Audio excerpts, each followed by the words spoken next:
എല്ലാവർക്കും നമസ്കാരം. മഹാകാളി ഹീലിംഗ് ഇപ്പോഴും ചെയ്യാനായിട്ട് ആൾക്കാർ ഇഷ്ടംപോലെ വരുന്നുണ്ട്.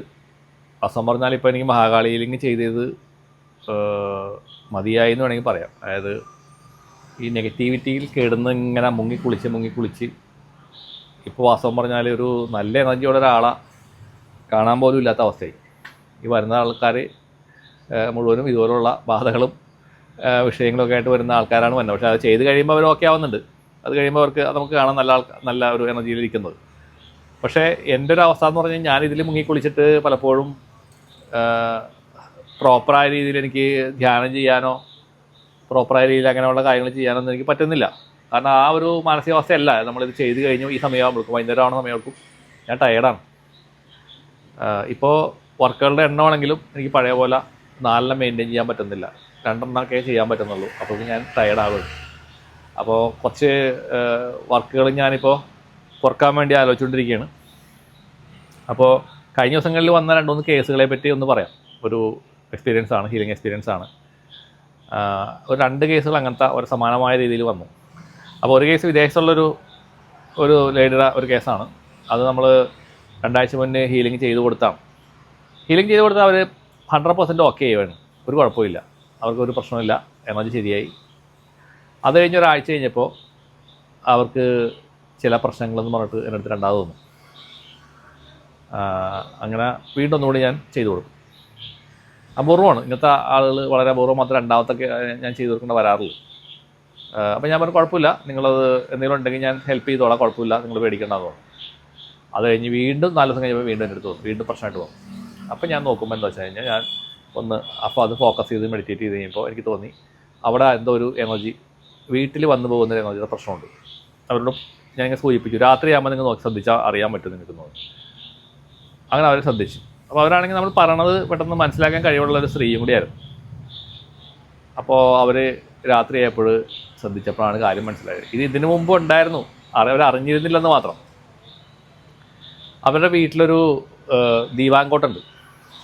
രാത്രിയാകുമ്പോൾ ഒരു 12 മണിയൊക്കെ കഴിഞ്ഞിട്ട് ഇവർ കിടക്കുന്ന സമയത്ത് ദീപാങ്കോട്ടിൽ ഞരങ്ങുന്ന ശബ്ദം കേൾക്കും. അതായത് ഒരാൾ വന്നിങ്ങനെ ഇരുന്ന് അല്ലെങ്കിൽ കിടക്കുമ്പോൾ ഉണ്ടാകുന്ന ഒരു മരത്തിൻ്റെ സാധനം ഒന്ന് ഞെരുങ്ങുമല്ലോ, അതിനുള്ളിൽ നിന്ന് ഇങ്ങനെ കറകറ ശബ്ദം വരും. അങ്ങനത്തെ ഒരു സൗണ്ട് അതിനുള്ളിൽ നിന്ന് വരും.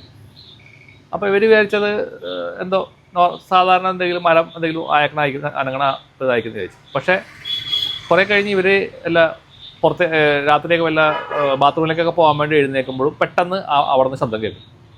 പെട്ടെന്ന് അവിടെ നിന്ന് ഇതേപോലെ തന്നെ റിലീസ് ആവണോ ശബ്ദം കേൾക്കും. അപ്പോൾ അവർക്ക് പേടിയായി.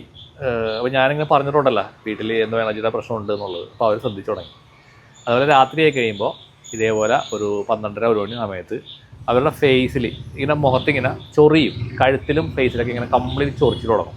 അപ്പോൾ ചൊറിയണമെന്ന് പറഞ്ഞു കഴിഞ്ഞാൽ ഇവിടെയെല്ലാം ചിലപ്പോൾ ഒരു പാട് പോലെയൊക്കെ വരും, ഒരു കറുത്ത പാട് പോലെയൊക്കെ ഇങ്ങനെ ഫേസിൽ വരികയും ചെയ്യും. പിന്നെ ഇടത്തെ കാലിൽ ഭയങ്കര വേദന വരും, ഭയങ്കരമായ പെയിനായിരിക്കും ഇടത്തെ കാലിൽ. വേദന വരികയും കാലിങ്ങനെ പിടിച്ച് വലിക്കുന്ന പോലുള്ളൊരു ഫീലിങ്, ഭയങ്കര ഹെവിനെസ് ആയിരിക്കും. അങ്ങനെ ഇവർ നോട്ട് ചെയ്ത് എന്നോട് പറഞ്ഞപ്പോൾ ഞാൻ പറഞ്ഞ് ഇത് തന്നെയാണ്. രാത്രി സമയത്ത് അവിടെ ഏതോ ഒരു സോളോ മറ്റോ അവിടെ വരുന്നുണ്ട്, പേടിക്കണ്ട, നമുക്കതിനെ നോക്കാം എന്ന് പറഞ്ഞു. അങ്ങനെ അപ്പോൾ ഞാൻ വീണ്ടും ഹീലിംഗ് കൊടുത്തപ്പോൾ അവരുടെ ആ പ്രശ്നം മാറി. ചൊറിച്ചിൽ അപ്പം തന്നെ മാറി. ഇവിടെയൊക്കെ ഉണ്ടായിരുന്ന ചൊറിച്ചിൽ ബോഡി പുറത്തൊക്കെ ഭയങ്കര ഈ സൂചിയും കൊണ്ട് കുത്തുന്ന പോലെയാണ്, ഈ കൊതുക് വന്ന് കുത്തുന്ന പോലത്തെ ഒരു ഫീലിംഗ് ആയിരിക്കും. ഇത് ഞാൻ മുമ്പത്തെ വീഡിയോയിൽ ഞാൻ പറഞ്ഞിട്ടുണ്ട്. അതായത് ഈ ബ്ലാക്ക് എനർജീസ് വരുന്ന സമയത്ത് ഉണ്ടാവുന്ന ലക്ഷണങ്ങളിൽ ഒന്നാണ് ഇച്ചിങ്, ചൊറിച്ചിൽ. നമ്മൾ വേഗം കൊതുക് അടിക്കാന്ന് വെച്ചാൽ ബാറ്റൊക്കെ എടുത്ത് നമ്മളിങ്ങനെ വീശിയൊക്കെ ചെയ്യും. ഓരോ കൊതുക് ഉണ്ടാവില്ല അവിടെ, ഇങ്ങനെ നീഡിൽ വെച്ച് കുത്തുന്ന പോലെ പല സ്ഥലങ്ങളിൽ മാറി ഇങ്ങനെ കുത്തിക്കൊണ്ടിരിക്കും. അത് ഉറക്കത്തിലാകുമ്പോൾ നമ്മൾ വിചാരിക്കും കൊതുക് അടിക്കണതാണ് അല്ലെങ്കിൽ വേറെ എന്തെങ്കിലും അയക്കുന്നതായിരിക്കും, പ്രാണികളിൽ നിന്ന് കുത്തണമെന്ന് വിചാരിക്കും. പക്ഷേ അതൊന്നുമല്ല. അത് ബ്ലാക്ക് എനർജി വരുമ്പോൾ ചില എനർജീസിൻ്റെ പ്രത്യേകതയാണ് ഇങ്ങനെ ഇച്ചിങ് ഉണ്ടാക്കുക, ചൊറിച്ചിലുണ്ടാക്കുക എന്നുള്ളത്. അത് ഇവിടെയുള്ള എനർജിക്ക് അങ്ങനെ പ്രശ്നം ഉണ്ടാകും. അങ്ങനെ പാടൊക്കെ ഉണ്ടാവും, ഇവിടെ ചുവന്ന പാടൊക്കെ വരും. പക്ഷേ അത് പിറ്റേ ദിവസം ആകുമ്പോൾ പാടുണ്ടാവില്ല, മാറിപ്പോകും. അതാണ് അത്ഭുതം. പിറ്റേ ദിവസം പാടേ ഉണ്ടാവില്ല. നെക്സ്റ്റ് ഡേ വൈകുന്നേരം നോക്കിയാൽ അവിടെ ഒന്നും അറിയില്ല നമ്മൾ. അതാണ് ഇതിനകത്ത് ഏറ്റവും വലിയ അത്ഭുതം. അങ്ങനെ അപ്പം ഞാൻ പറഞ്ഞ് കുഴപ്പമില്ല, എന്നെക്കൊണ്ട് പറ്റുന്ന കാര്യങ്ങൾ ഞാൻ ചെയ്തു തരാം, മാക്സിമം ഞാൻ ശ്രമിക്കാം. അപ്പോൾ ഇവരെ ഞാനിങ്ങനെ ഇടക്കിടക്ക് വിളിച്ച് അല്ലെങ്കിൽ വാട്സാപ്പിൽ മെസ്സേജ് അയക്കും, ചോദിക്കും എങ്ങനെയുണ്ട് എന്നൊക്കെ അന്വേഷിച്ച് തുടങ്ങി. കാരണം എനിക്കത് ചലഞ്ചായിട്ട് വന്നൊരു കാര്യമാണ്, കേസാണ് അത്. അങ്ങനെ ഞാനൊരു കഴിഞ്ഞ ദിവസം ഇതുപോലെ തന്നെ അവിടെ ഒരു ഹൗസ് സീലിങ്ങിൻ്റെ ഒരു പരിപാടി കൊടുത്തു. ഹൗസ് സീലിംഗ് എന്ന് പറഞ്ഞാൽ നമ്മൾ ചെയ്യുന്നൊരു പരിപാടിയാണ്. അത് ചെറിയൊരു വീട്ടിൽ ചില സാധനങ്ങൾ ഒബ്ജക്റ്റുകൾ വെക്കുന്ന ഒരു പരിപാടിയാണ്. അത് അവർക്ക് തന്നെ വെക്കാം, നമ്മളതിനൊക്കെ ചാർജ് ചെയ്ത് അവിടെ സെറ്റ് ചെയ്യുന്നൊരു പരിപാടിയാണ്. അങ്ങനെ പരിപാടി ചെയ്തു കൊടുത്തു. അത് ചെയ്തു കൊടുത്തപ്പോൾ ഇതിൻ്റെ കാഠിന്യം വളരെ ചെറുതായി. എന്നുവെച്ചാൽ അത് വന്നു, പക്ഷേ ഇവർ വലിയ ഉപദ്രവമില്ലാത്ത രീതിയിൽ അത് പോയി. അപ്പോൾ എൻ്റെ അടുത്ത ഒരു ഇതൊന്നും കഴിഞ്ഞാൽ മിക്കവാറും അവർക്കവിടെ വലിയ കുഴപ്പമില്ലാണ്ട് താമസിക്കാൻ പറ്റുമെന്ന് തോന്നുന്നു. പക്ഷേ എന്നിരുന്നാലും ഞാൻ അവരോട് സജസ്റ്റ് ചെയ്തത് വാടക ഫ്ലാറ്റാണ്, ഒരു ഫ്ലാറ്റിലാണ് വാടക താമസിക്കുന്നത്. ഞാൻ പറഞ്ഞു ബെറ്റർ നിങ്ങൾക്ക് അവിടെ നിന്ന് മാറുന്നത് തന്നെയാണ് നല്ലത്. കാരണം ഇത് നമ്മൾ ഇങ്ങനെ ഇതിൻ്റെ പുറകെ ഇരിക്കാമെന്ന് പറഞ്ഞാൽ ബുദ്ധിമുട്ടുള്ള കാര്യമാണ്. വേറെ ഒരു വീട് നോക്കുക. അപ്പോൾ അവർ വീട് നോക്കിക്കൊണ്ടിരിക്കുന്നുണ്ട്. അപ്പോൾ എന്തായാലും നിങ്ങളുടെ അറിവിലേക്ക് വേണ്ടി പറയുന്നതാണ്. കാരണം എൻ്റെ അടുത്ത് ചോദിക്കാറുണ്ട് പല ആൾക്കാരും, ഇതേപോലെ പല സ്ഥലങ്ങളിലും പോയി പൂജകളും വഴിപാടുകളും ഒക്കെ ചെയ്യും, പക്ഷേ തൽക്കാലത്തേക്ക് കുറയും, പിന്നെയും വരും. അപ്പോൾ ചിലർ ചോദിക്കും ഇത് പോയ ബാധ മടങ്ങി വന്നേക്കണമെന്ന് ചോദിക്കും. പക്ഷേ നിങ്ങൾ മനസ്സിലാക്കേണ്ട സത്യം എന്ന് വെച്ച് കഴിഞ്ഞാൽ അതൊന്നും അല്ല കാരണം. അതിൻ്റെ പ്രോപ്പറായ റീസൺ എന്ന് പറഞ്ഞു കഴിഞ്ഞാൽ ഇതേപോലെ നിങ്ങളുടെ വീട്ടിൽ രാത്രി വന്നു പോകുന്ന എനർജീസ്, അതാണ് നിങ്ങൾ ശരിക്കുള്ള കാരണം. അത് പെട്ടെന്ന് കണ്ടുപിടിക്കാൻ പറ്റില്ല. അത് കണ്ടുപിടിച്ചാൽ തന്നെയും അതിനുള്ള സൊല്യൂഷൻ ആക്കാമെന്ന് പറഞ്ഞു കഴിഞ്ഞാൽ വളരെ ബുദ്ധിമുട്ടാണ്. ഇതേപോലെ സമാനമായ വേറൊരു കേസ് നമ്മളിവിടെ അടുത്ത് കർണാടക ജില്ലയിലുള്ള ഒരു ക്ലയൻറ്റ് ഇതുപോലെ തന്നെ എൻ്റെ അടുത്ത് ഹീൽ ചെയ്യാൻ വന്നു. ഇതുപോലെ ഹീൽ ചെയ്ത് കൊടുത്തു. ഫോട്ടോ ഹീലിംഗ് ആയിരുന്നു. ഫോട്ടോ വെച്ച് ഹീൽ ചെയ്ത് കൊടുത്താണ്. ഫോട്ടോ വെച്ച് ഹീൽ ചെയ്ത് കൊടുത്തിട്ട് അവർക്ക് ഭയങ്കരമായ മാറ്റം വെച്ച് കഴിഞ്ഞാൽ അവരുടെ എനർജി മൊത്തത്തിൽ മാറി. പക്ഷേ ഇതേപോലെ തന്നെ ഒരു 2 ആഴ്ച കഴിഞ്ഞപ്പോൾ ഇതേപോലെ തന്നെ അവർക്ക് ഉദര സംബന്ധമായ പ്രശ്നം തുടങ്ങി. അപ്പോൾ ഇതുപോലെ ഞാൻ സംസാരിച്ചു കഴിഞ്ഞപ്പോൾ ഇതേപോലെ ഞാൻ ചോദിച്ചു ഇങ്ങനെ വീട് സംബന്ധമായ പ്രശ്നം വല്ലതും ഉണ്ടെന്ന് ചോദിച്ചു. അപ്പോൾ അവർ ഉണ്ടെന്ന് പറഞ്ഞു. ഇതിനു മുമ്പും അത് നോക്കിയിട്ടുണ്ട്. പലരും വന്ന് അവിടെ വീട്ടിൽ പലരും വന്ന് നോക്കിപ്പോയ സ്ഥലമാണത്.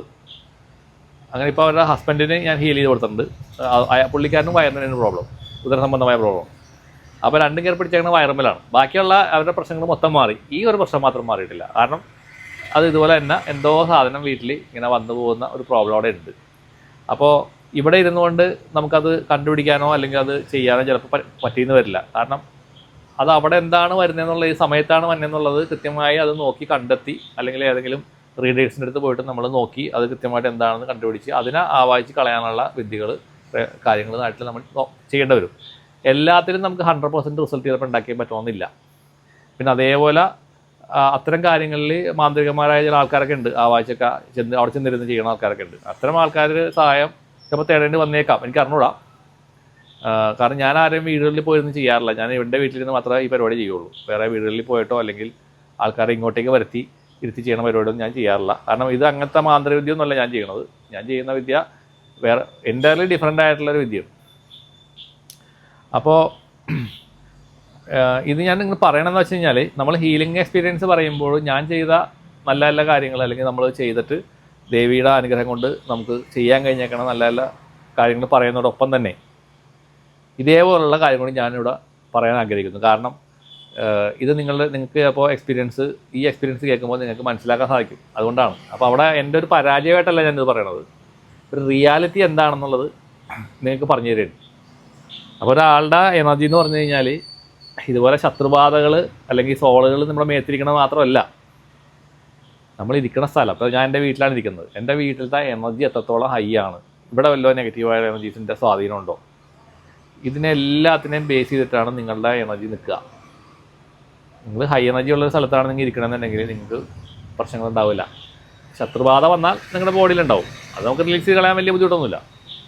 അപ്പോൾ ആ കളിയിലൂടെ നമുക്കത് മാറ്റാൻ പറ്റും. അല്ലെങ്കിൽ വേറെ ഏതെങ്കിലും വിദ്യകളിലൂടെ നിങ്ങൾക്ക് വേറെ എവിടെയെങ്കിലും പോയിട്ട് ചെയ്യാൻ പറ്റും. പക്ഷേ വീട്ടിലുള്ള എനർജീസ് അത് കണ്ടുപിടിക്കാൻ ബുദ്ധിമുട്ടാണ്, അതിനെടുത്ത് കളയാനും ബുദ്ധിമുട്ടാണ്.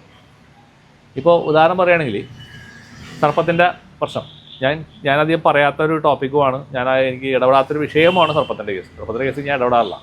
എനിക്ക് വലിയ താല്പര്യമുള്ള കേസല്ലത്. ഇപ്പോൾ ചില ആളുകളൊക്കെ ഈ സർപ്പക്കാവ്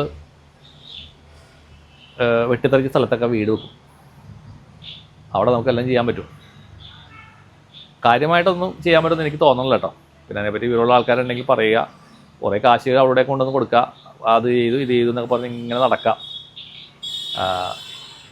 അത്രേ ഉള്ളൂ എന്ന് എനിക്ക് തോന്നുന്നു. കാരണം ഞാൻ ആ വിഷയം അധികം എക്സ്പെർട്ടല്ല, അല്ലെങ്കിൽ അതിനെപ്പറ്റി എനിക്ക് കൂടുതൽ അറിഞ്ഞൂടാ. അതുകൊണ്ട് ആ കേസ് ഇടപെടാറില്ല. അപ്പോൾ ഇതാണ് സംഭവം. വീടുമായി ബന്ധപ്പെട്ട് ഉള്ള വിഷയങ്ങൾ നിങ്ങൾ ശ്രദ്ധിക്കുക. എല്ലാവർക്കും നന്മ വരട്ടെ. നന്ദി, നമസ്കാരം.